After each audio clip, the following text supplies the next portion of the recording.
Hi everyone, today we'll be talking about how to adjust volume in Premiere Pro.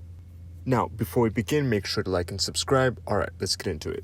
Now, adjusting volume in Premiere Pro is quite a simple thing. First thing is you want your audio in your sequence file already, and then what you want to do is you go to the settings bar here where it says Timeline Display Settings.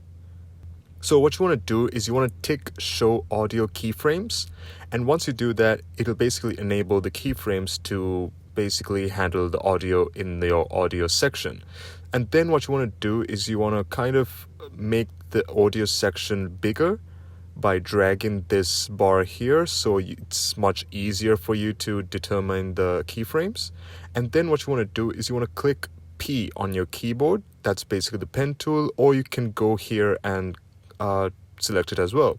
And then what you want to do is you want to select the parts where you want to add the keyframes or reduce or increase the volume, and then you hold it and then you put it up or down depending on what kind of volume you need. As you can see, the decibels are changing as well when you put it up and down.